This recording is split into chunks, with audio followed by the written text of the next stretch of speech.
Hello and welcome to the Perk Coffee Cast, episode 9. I'm your host, Andrew Capral, here with Perk co-owners Alan and Philip. Or sorry, Mr. Pickles. Gosh, practice and everything, and I still get it wrong. um, yeah, so today we're going to do something a little different. We're not going to be talking about a coffee specifically as our main topic, but a brew method. And this is an exciting one that just came from, actually, I don't remember the name of the company. Is it just Aeropress?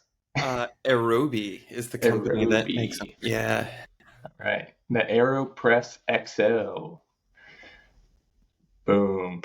I was wondering, I was looking at it this morning. I thought, oh crap, did I accidentally get the regular Aeropress? Because it doesn't say XL after the. Yeah, there's no mistaking the difference. So for anyone on video, like classic Aeropress XL, they they very much skipped, like they went from small all the way to XL, and they kind of skipped everything in between. Yeah, I mean, that was exciting to me when it came out because this is like my giant cup of coffee that I like to have. So it's sorry, I was also showing off the branding of Ravenclaw, Harry Potter, Wizarding World of Harry Potter. Not a sponsor, but Hufflepuff. yeah. So that was, it fills up a giant mug of coffee, or even your mug. I saw that you were drinking, Alan. Yeah, totally. Or I mean, I don't actually know what those numbers are on the side, but I presume it's something related to espresso. Well, oh man, Alan Adler, is that his name? The I think that's Aeropress, right. yeah, creator. So he's big on you brew it as a concentrate and then dilute it, and so this is my most recent of my like army of Aeropresses, classic Aeropresses. So his idea was you took like one scoop, which I don't actually know how big those scoops are. I think they're a little over a tablespoon, maybe. Yeah. It's kind of a deeper scoop, but you would use one scoop of relatively finely ground coffee, and then you would fill water to the one mark, and then or two scoops would fill it to the two, three to the three, and so yeah. So the original Aeropresses go up to four, and then the Aeropress XL has markings up to eight. Um, but I'll say it is more than double the size.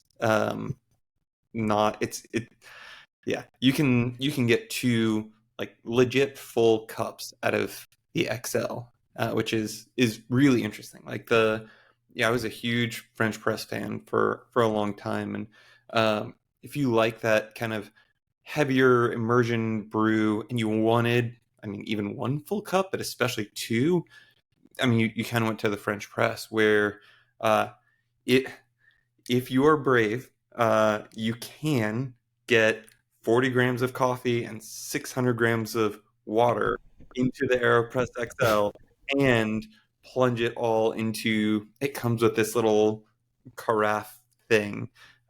More on that in a second, but like it comes with this little carafe, and I will tell you that that ratio like feels it dangerously close to the top, but you can do it. Yeah, so I mean, I uh, confession don't have a scale yet, so I'm just doing it on the scoops and the lines that it comes with the recommendations. Well, actually, I don't remember now if that was from the brew guide on the Altambo, which is what I'm drinking right now, or the brew guide for the AeroPress. But it was if you don't have a scale, just use the scoop, and I think it was the AeroPress. Well, and Yeah, that's what's so cool about the AeroPress is it is so forgiving. Like yeah, it, if you're brewing a V60 or some kind of pour over, that ratio is immensely important. Like it changes everything. But with the AeroPress being an immersion brew method, you can change each variable independent of all the others, which means that you can change the ratio. You can do, like, in the world of coffee, espresso lives at like 1-to-1 ratio of water to coffee up to like 3 to 1. There's some weird stuff that gets a little bit longer than that, but even 3 to 1 is pretty. That's a pretty like new wavy version of espresso. And then brewed coffee kind of picks back up at like 15 to 1 is like a French press ratio. And the Aeropress lets you explore all of those ratios in between, which I I love. I think some of these like 7 to 1 and 10 to 1 ratios in between, where it's like a heavy mouthful, but it's not as concentrated as espresso. Some coffees just really do well there, and it's fun to try weird stuff with it. And what is the difference, I guess? Is there anything other than the grind size that you are changing when you brew espresso versus coffee in this? So Because that I'm just not clear on. I know it does both, but I still only make like drip coffee. It's not drip, obviously, but yeah, I mean, and that's again, that's the thing is like you can change that concentration completely independent of the brew time. So you can grind it coarse, brew it for a long time, but still keep that ratio really short and get a kind of espresso-y concentration out of it. Um, or vice versa. You can grind it really fine, do a really short contact time, and brew it extra long. You do a 17 to 1 ratio or something if you really want to. So it lets you learn about coffee because you can change each variable independently, and there are an infinite number of ways to brew a great cup for each coffee. Whereas like something like a V60, the finer you grind, the slower it's going to flow, which means the longer the contact time is going to be. So at that point, your grind size and your contact time are moving inversely proportional. And there's somewhere that there's a crossover point in those two, and like that's the ideal cup. And there's not it's not a multiple choice answer. Like there's basically one. Whereas with the AeroPress, because you can grind a little coarser, steep it a little longer, grind a little coarser, steep a little longer, and then within each of those still go bigger ratio, shorter ratio. You can get so many different but really great cups out of it. yeah. Yeah. I mean, I know so it's probably close to a month ago now, but I texted you with when I first had an AeroPress, and it was just with the Brazil because I was just on vacation, and we were at Nicole's uncle's house, and he used to roast his own coffee in his garage, but has since stopped doing that. You can get access to that, the higher levels of coffee without having to roast it yourself now. But he is into different brew methods, and so he had the AeroPress, and it was the first time I'd ever experienced it. But he was, he had the instructions written out, like this is how much you weigh it to. This is how. I was like, wow, there's other people besides just Alan and Philip in my in my life. I know there's other people, but in my sphere of influence, other people outside the Perk organization that I knew that were just as into it, and it I don't have the coffee vocabulary to explain it, but it was just a better cup. So that was like my second slap in the face moment. It was the Tiki Punch, and then Aeropress, and then Aeropress XL came out like 2 weeks later, probably because of my text message to you. But Well, I think that this is something that's been sort of a long time coming.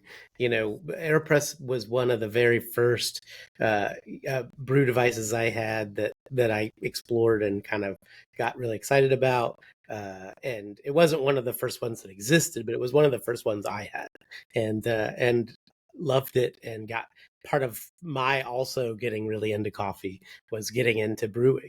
And I had worked at a coffee shop for a while, but we had done just batch brew and espresso, and I got into the idea of dialing in espresso and pouring latte art, but then really getting into brewing, and this would have been, I guess, mid 2000s, 2006, 7, something like that. And really really just opened up my eyes. And yeah, and so I think both. And then I think when I met Alan, I was immediately like, "Here, take this Aeropress. You're gonna love it." And so I think that I have a lot of nostalgia for it, which is great.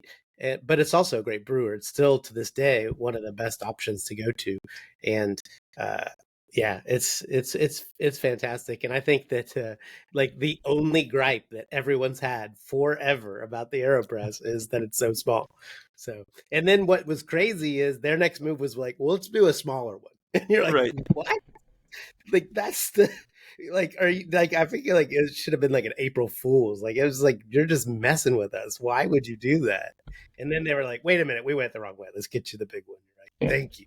So Was that I the think there's that like was good though.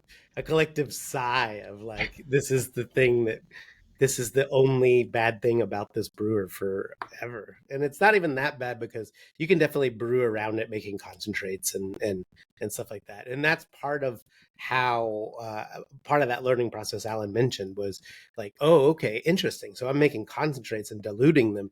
And even just that and understanding you had to do that to get 2 cups if you had wanted to make a cup for your partner and just needed more coffee, whatever it is, that alone made you think a little bit more after you figure out, okay, how much am I putting in? How much what am I putting in?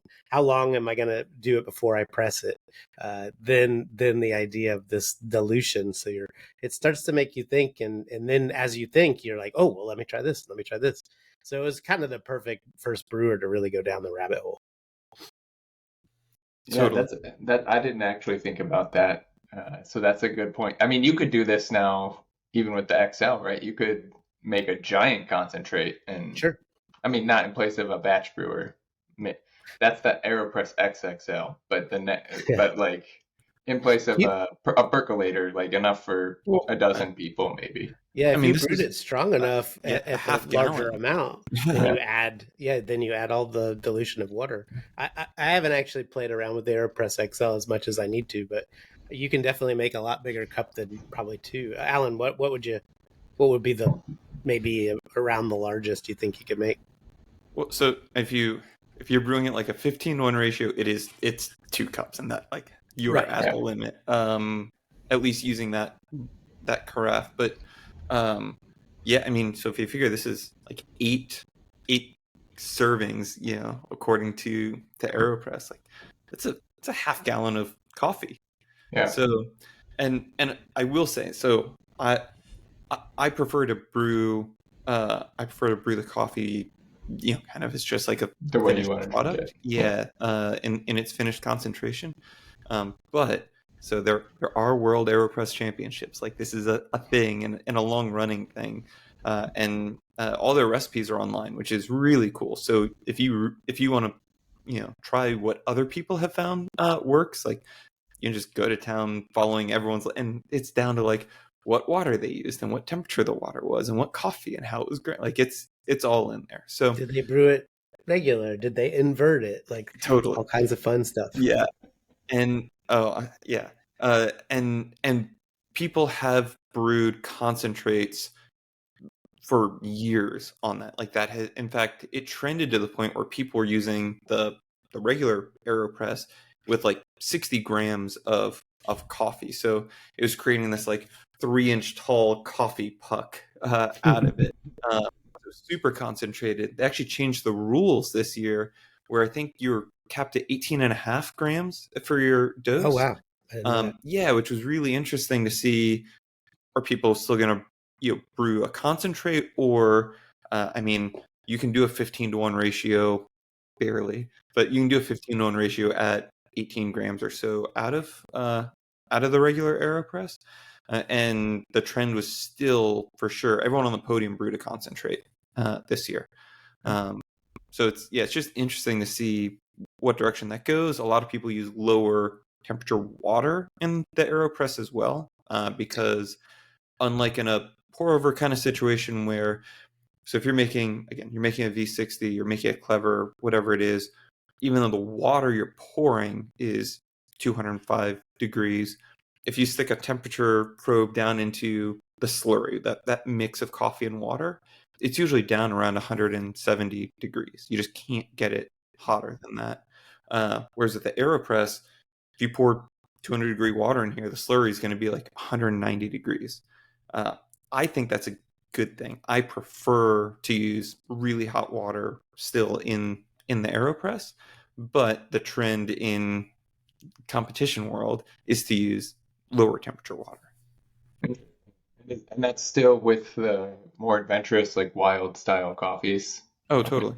Yeah, a lot of people in that world are in the like 170 to 185 range with their water. Some go hotter, but most people call it 180 plus or minus 5 degrees.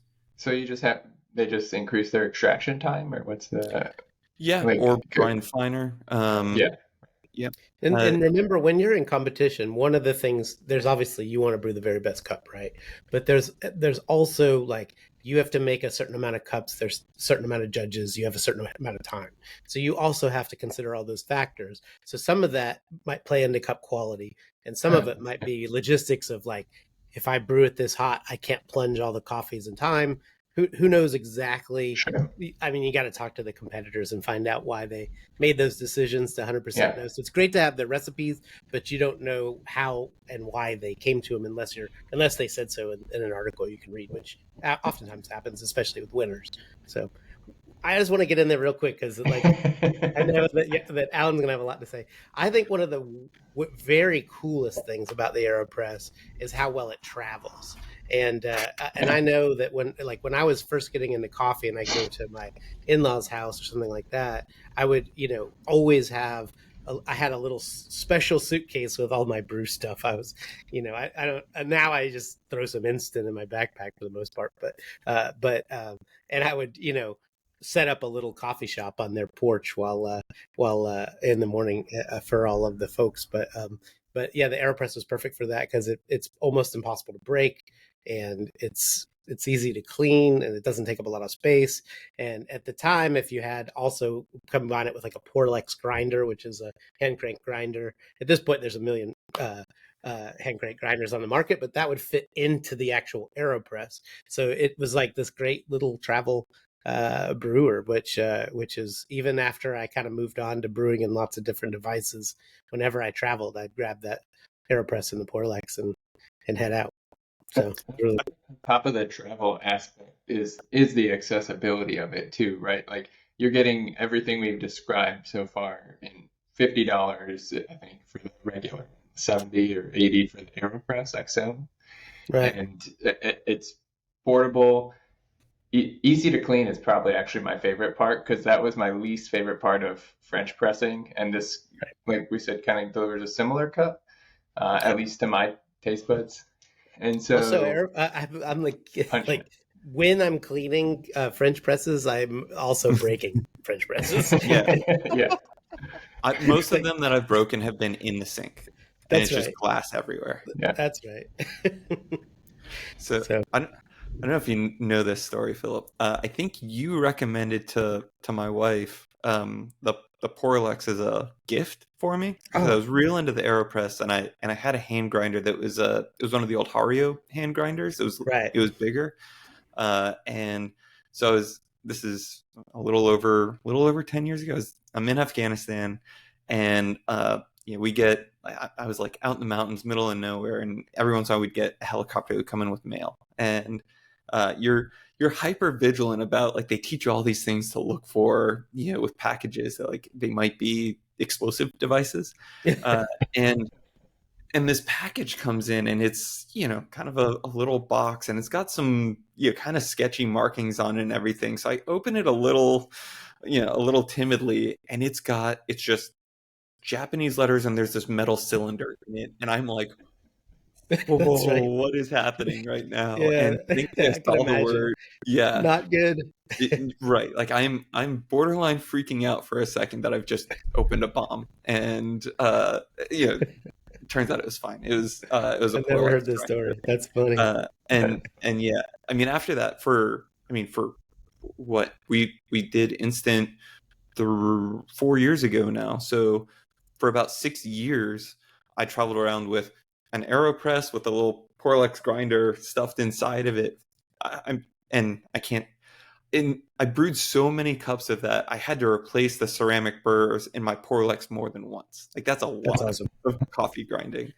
And the little pocket scale, and you're pretty much good to go. And the Yeah, great thing too is you don't have to have like a real specific type of kettle to pour an Aeropress. You don't need the gooseneck and all of that. So yeah, you I can literally heated water sometimes by like like a pot. putting a thing of water on like the exhaust part of a generator, again out in the middle of nowhere, and just like heated water on that because I didn't have anything else. That's And great. it was One of the times I went out, I brought a scale, but it didn't work, and I was like, "Oh goodness gracious!" I must have grabbed a bad scale, or didn't have. I can't remember what it was. And I brewed coffee, and it was still great. It was like, all right. I just kind of eyeballed it, and it was like, okay. I mean, I was so that's yeah, fantastic cup. that's the thing. So okay, is the Aeropress the best brewer ever? Like I don't I wouldn't say it necessarily is, but if you're going to put me on a desert island and I only get one brewer to use forever, like it's the Aeropress. And it's Right. the best Because cups you you don't can. want to be washing dishes the whole time you're on the desert island. That's Yeah, why. partly that. But like so okay. So I'm drinking our limited release Kenya right now, and I've brewed a lot of this coffee in a short period of time. Like I'm really familiar with it at this point. And this cup is not as good as the best cups I got out of the Clever and the V60. Some of those cups were just unbelievably good, but it's still pretty dang good. And the worst cups you get out of the Aeropress are always good. Like the the worst cups, if you don't have a scale, you're not even paying attention to the ratio, the water, the whatever, like you just kind of throw water and coffee in it and something good and drinkable will come out. It's a little bit magical in that sense, which is maybe why I gravitated so much towards it when you were loaning me all the brewers and everything at the beginning. Was like I brewed a lot of really bad cups of coffee out of a lot of different brewers and just never brewed a bad cup out of it. So it was forgiving for my absolute lack of skill and knowledge. Yeah, there's been at least a couple times I've been brewing an AeroPress where I realized something I did during the brewing process I calculated like extremely wrong. Or like, I'm like, oh my gosh, like I just realized I forgot to tear the scale or something crazy, you know? And I'm like, well, Totally. I just see what we get. And like, I don't know what just happened, but it's actually all right. I'm going to drink it. Yeah, Like I any other absolutely. brewer, you would be starting over, you know? Yes. Like, yeah. Or Yeah. at Well, least and the most of other brewers, I would say. Sorry, maybe not any other. Clever's pretty forgiving as well. I, There's some things you if can you do. forget to set a countdown timer and you walk away from the Clever, like you may not like what you end up with. Right. Or There are if you agitate it a certain way and you get that where it just won't draw down because of the fines. Yeah. Sorry, we're totally. getting into a different conversation. Well, but Yeah. I mean that forgiving part of it too. So you mentioned the inverted method. So the inverted method, and Andrew, this is probably new for you. Like so most people uh, will brew it kind of you stick the Aeropress on your cup or whatever. Yeah, exactly. And then yeah, coffee and water going through the top. Maybe you stir it, maybe you don't, and then you plunge through it. So the inverted method, you stick the plunger in it and start with it upside down. So water and coffee go in, uh, and then you kind of do all the brewing, and then you put the cap and filters on, and then you flip it over at some point and plunge through. So I will tell you, like the failure rate is low, but traumatic. So you don't want to knock over an AeroPress full of hot water onto yourself, and then two, like so to Philip's point, like you can be brewing this, forget about it, walk away, come back, and be like, oh my god, I forgot I was brewing coffee, and like still drink what came out of it. But if you get coffee grounds in Oh, this right. little lip, kind of where the cap seals to it, uh, and you're trying to like seal the cap to it, and there's just like coffee grounds everywhere, it turns into this like total. It is one of the only times you legit need to just like dump it all in the sink, forget about it, start over. It's immensely frustrating. And And that is a any, bad time when you're like in the morning if it's your first cup, and you're right, like, you're trying to really? coffee before coffee, yeah. That's right. That's right. And I think people do it because they see. So when you Ah, when you brew it normally, you put coffee in, you put water in. Some brewed coffee is going to drip out of the bottom of it. And I'll caveat this with, like, if you're brewing an extreme concentrate, what I'm about to say has some nuance to it. But if you're brewing a regular cup, that brewed coffee dripping out at the beginning before you put the plunger in that kind of creates a vacuum is a good thing. It's not a bad thing. And that's because that first coffee extraction is the most concentrated coffee liquid you're going to have the whole time.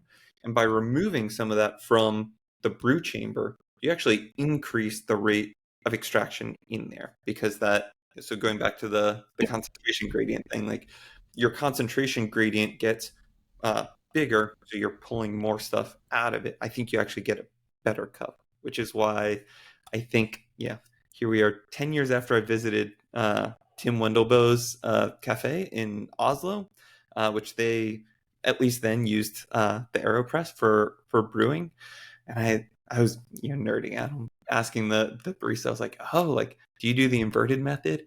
And this, like, super wonderful, cheery, happy Norwegian woman looks at me with, like, daggers in her eyes and just goes, "The inverted method is bullshit." I'm like, okay, like, here we go. But it was amazing, and it's still, I mean, it's one of my best coffee experiences I've ever had, was going into his like little roastery cafe. It's all one small room, and getting a flight of four different coffees brewed. They're all brewed on the Aeropress. It was the first time I'd ever had a coffee flight, and it's partly what inspired our own menu, having coffee flights on it.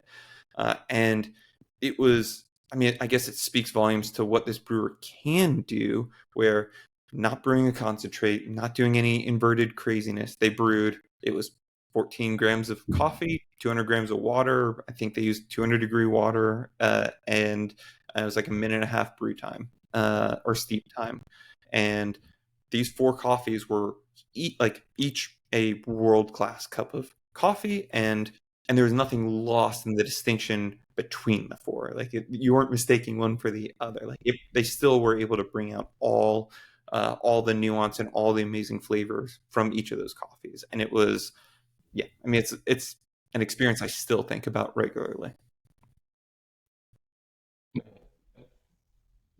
I mean, and then it had so many effects on your coffee journey afterwards, right? 10 years Totally. ago, and it helps inspire coffee flights at Perk, and that you have that. That's super cool. Yeah. So you had mentioned the carafe. Did you Yeah. want So, to talk about that? So I know when I don't know where you're going to go, but before you taint my uh, opinion, I guess, with with your knowledge. Uh, so the first time I used it, which was yesterday, a whole 2 days ago, or yesterday ago, I was really worried I was going to break that. Just like little plastic, and I don't know if that's just the first time, the first AeroPress, like, because it's fine now, but I had to put so much force in that first one, or I just put it in sideways. Who knows? But and I foolishly think I can just jam my way through anything. But yeah, I think I'd prefer to just like brew it into my own cup still, or something a little sturdier. so here, after I don't know how many years of, like, desperately wishing for a bigger AeroPress, they delivered, and I'm already wishing for, I want the AeroPress medium.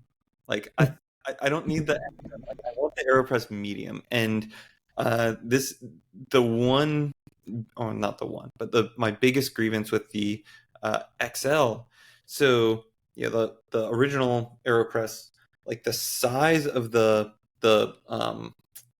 cap that holds the filter fits inside of almost Perfect. any mug. And it used to come with a funnel that was kind of yeah. Does shaped. the new one not come with the funnel? Even the No. current Aeropress Clear ships without the funnel, and yeah, What? the funnel is shaped in this hexagonal shape, the same as the brewer, and it was nice just for kind of stabilizing it on your cup when you went to press. Some people never use them. I'm a big fan. I still have I've got stacks of the funnels Yeah, from I all of use my the funnel Aeropresses. always, or pretty much, because a lot of the things I would brew in were actually too narrow for the Sure, AirPress to fit on. So it was perfect for that because it funneled it down and fit perfectly and felt very exactly. secure. Yeah, and I mean, my go-to carafe thing that I just brew into mason jars from almost any brew method. Like they're a really good tool for that, and they're kind of heavy glass, so they end up Yeah. cooling down the coffee before I transfer it. So, yeah, I love mason jars for that. The XL, that cap is just slightly too big, even for I mean, it's a pretty wide mouth Yeah. mug, and it doesn't fit in there. So you you kind of have to brew it into something with a pretty wide mouth. And they made the I keep saying the carafe is silly. It's the same hexagonal shape as the brewer, but not because it fits the contours of the brewer like the funnel did. It's just like a styling whatever cue like oh hexagons happen on Aeropresses, so make the carafe hexagonal. But you kind of have to use it because you need something that is wider than the cap, but not wider than the base of the brewer. Yeah. I haven't tried this on a wide mouth mason jar yet. That might It fit. should it should work. It fit on this guy, so I think. Okay. But this is like super large, souvenir sized coffee mug, right? So that might be Yeah. why. Yeah. And I mean that's a pretty small gripe to have with this. I mean Sure. this uh if I could only own one, I would so if I didn't own an AeroPress at all, I would probably buy the AeroPress XL just because it without dilution or anything else, it brews the size cup that I prefer to brew. I like a 20-gram dose, and then in the AeroPress, something like 300 grams of water, maybe up to 320 for some coffees, and it does that, and you're not like nervously filling it to the very top or anything like that. So it's super easy. If I was backpacking with it or traveling a ton with it, like maybe I would go to the smaller one. But this is also why we developed Perk Instant Craft Coffee, was so that I didn't have to carry this around in a backpack all the time. And Easier, yeah, totally. less to carry. We were just traveling for almost 2 weeks, and yeah, I just had a backpack full of instant, and it was awesome. Life is really good with that. So yeah, I mean, I think the Aeropress XL is definitely the easier one to deal with for your everyday brewer. The it doesn't. I mean, I could absolutely see someone owning both. Like if you own one, you could absolutely buy the other and have lots of use cases for it. I haven't brewed super small doses in the XL yet, but one of one of the It most. seems to, yeah, be contrary to the naming. Yeah, I mean, I I mean, I think know it would work, but yeah. yeah, I think you'd be fine with it. The the classic AeroPress though, it's something where whenever I find myself with like 6 grams of coffee left over from something, I instead of blending it into whatever else I'm grinding that day, like I will absolutely make a 6 gram 6 gram dose cup of coffee out of the AeroPress, and it's just kind of a nice little treat. So Yeah. yeah, I, it doesn't replace that. Also, let me just say on the AeroPress, there are lots of little attachments. So Fellow made one first that they called it the Prismo, and it had a disc filter, reusable filter, and a little flapper valve that was kind of meant to stop it from dripping out. I, I I never got a better cup out of that than I did from the regular paper filters. Um, I don't. I wouldn't say to buy one. And then Aeropress has since launched their own version of it. And I don't see a need for it. but I will tell you, kind of pro tip is to use not one but two of the paper filters. You just get a little bit cleaner of a cup, and that leads to, especially if you're doing something like this Kenya that has a lot of really interesting nuance to it, and you want to taste those, some of that cleaner cup will get you, I guess, more of those flavors coming through. Yeah. Yeah, I did take that advice today too. So I'm, a fickle, mild drinker generally. So, so I complained yesterday. And I think the two cups and going a little coarser made a huge difference. So it's not completely foolproof. You can still be a complete jester and mess it up, but I think it was still a good drinkable cup yesterday. It's just I knew that the El Tampo could be better than what I had yesterday. Well, and that's where the scale does come in, is that, um, again, like you can just kind of throw coffee and water at it. But if you want to, if you say, like, my cup yesterday wasn't exactly what I wanted out of it, you want to know, like, am I doing the same thing again, or did I actually add more coffee or more water Right. than I did yesterday? So the scale just helps you with either repeating a cup that you really enjoyed, or making sure you don't Fixing. repeat a cup that wasn't quite what you were looking for. Yeah, I remember when I like a long while ago when I was recommending for folks to get scales, and they would always or see me brewing with scales, they would be like, "Oh, you're such a nerd," or like, "Oh, this is like science," and you're like something like that. And I would just tell them, "No, I don't like to guess, and this is how I can make sure that I'm getting something that's repeatable."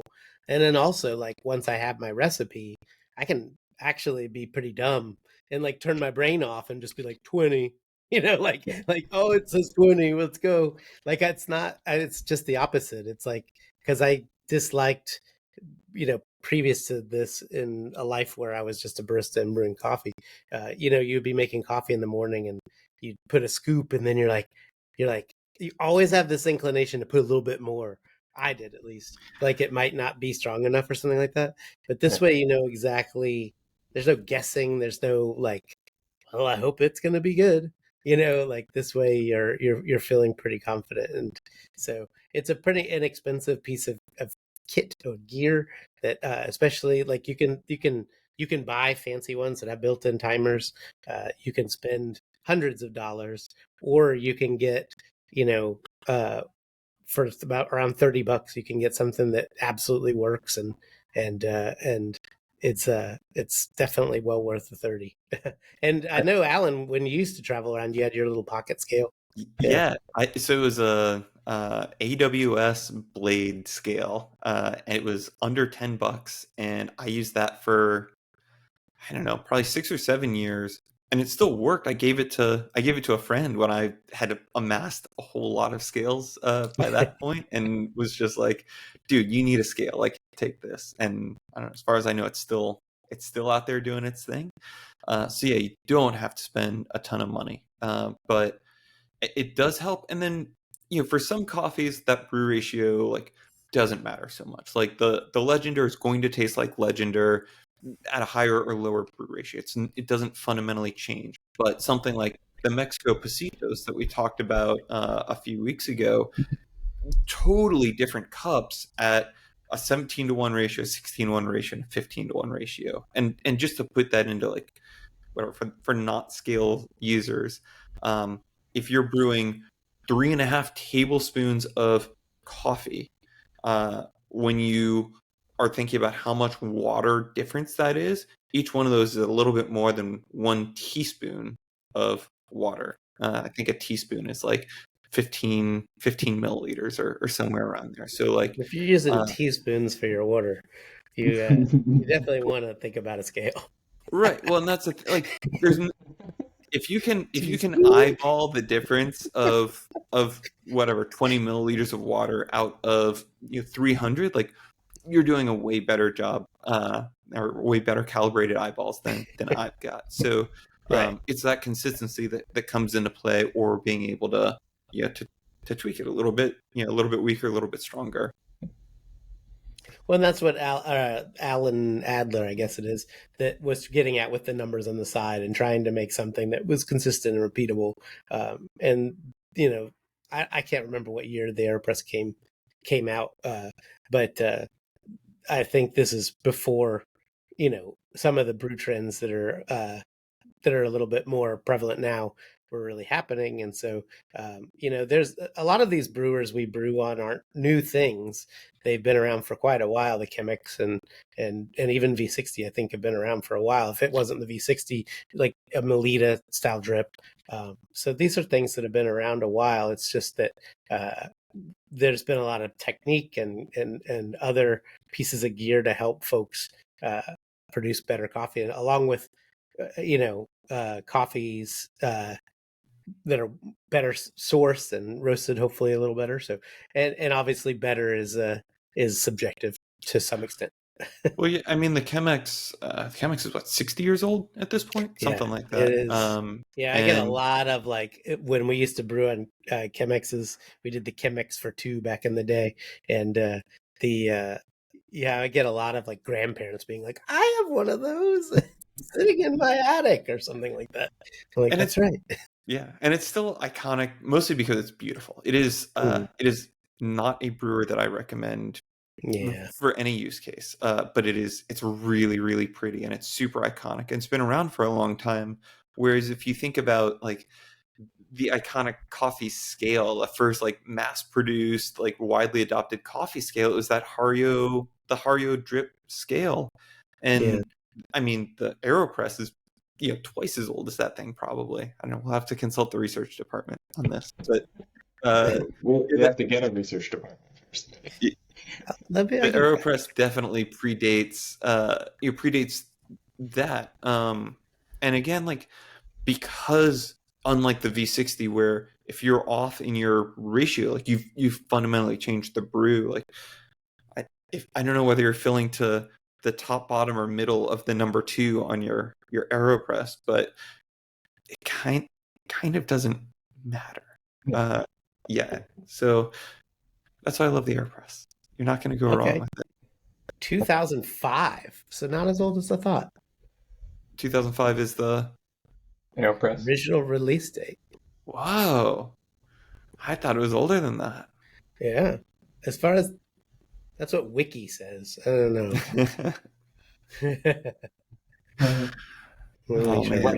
Any other thoughts you guys wanted to impart upon our audience before we bid them adieu?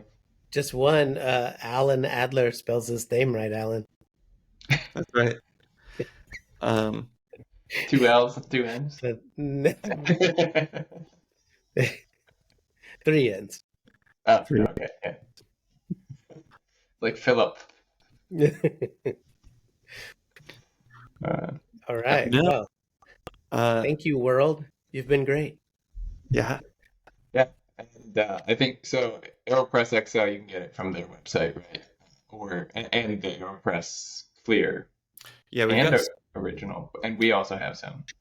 We have So we have both the Aeropress XL and then the Aeropress Clear, which my first Aeropress was clear, and then they went to this kind of gray material, which they still have, and there's lots of different versions of this with different color Aeropresses, but then they've released a clear one now, which I don't know, it's just kind of fun to have a better picture of what's happening on the inside, I think, and it's maybe a little bit harder material.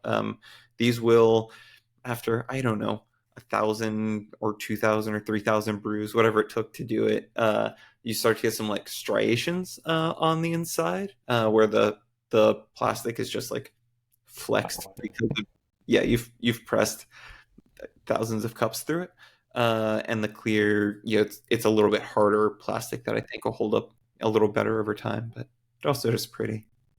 And they both come with filters if you don't have one, so you don't need to pick up filters. That's right. Does the regular Aeropress still come with the scoop and the funnel, or no?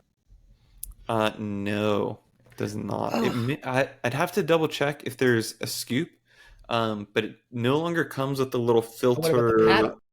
It comes with a paddle, Okay. which I like the paddle. I think it's great. It's this brilliant thing where so the paddle handle is wider than the top of the Aeropress.